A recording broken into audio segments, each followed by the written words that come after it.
Note on the Sorcerer's Apprentice by Goethe, adapted for the BBC, and this is the notice on the adaptation for the radio.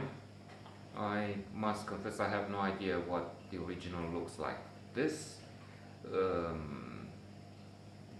perhaps abbreviated form,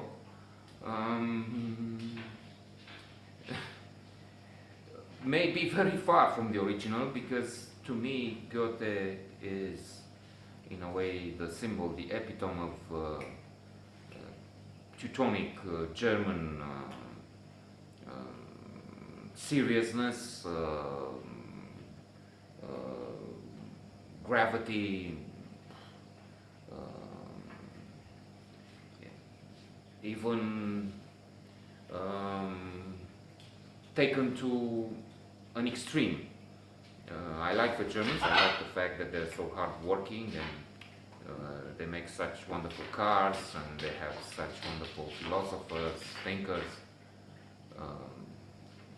But they tend to frighten me a little. So Goethe must have written a version which is much more, I was thinking, much more dramatic. The version I heard this morning is very light, a comedy. Indeed, dramatic incidents take place at certain moments, but even that is treated with a light touch. In fact, so humorous and jocular is the result that I was thinking this sounds like a play for children, and I guess it is to some extent. So what happened is this: from the start we have the wizard, the magician, who is a serious man, even if the very idea of somebody pretending to be making witchcraft nowadays is associated with lunacy. I guess there are parts of the world where civilization still has to make progress and where they worship these guys, but they are limited to Papua New Guinea, I guess, and some few other areas of the world. No offense to Papua New Guinea. Many things might be said in favor of preserving a natural, perhaps original. Băi, pleacă de acolo. I have a macaw who's walking around. Lasă. Lasă țipă. Anyway, so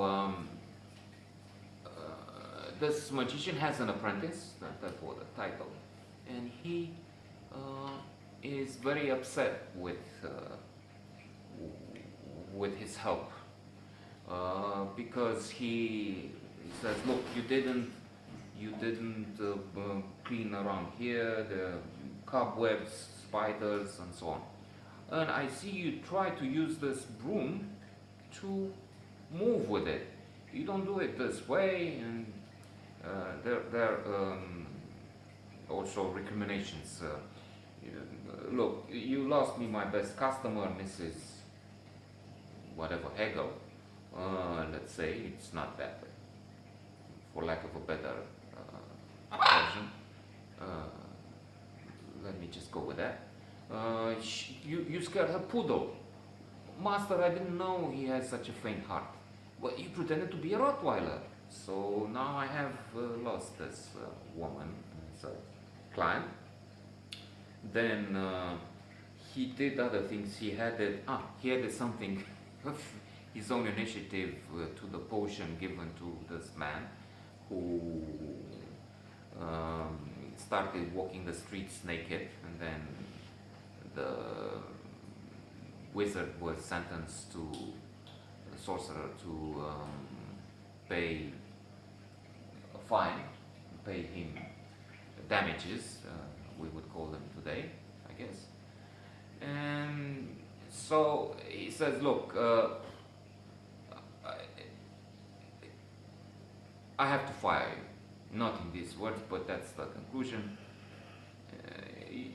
It's too much. You don't respect any rules, and enough. I see you haven't done what I mentioned. But on taking this decision, he asks, what is in this package? Well, a Christmas gift, master. What is this? It's a cabbage, and then I was thinking you have to say this magic formula, and I guess impressed by this good intention of his helper, apprentice. The sorcerer says, okay, look, you stay on, clean everything here, I want to see everything in order when I come back at midnight, was it? And it's the last time. If anything, I will take you to the river and throw you in if you do anything wrong. Fick me that wrong. And then, what's the name of the cat? I forget.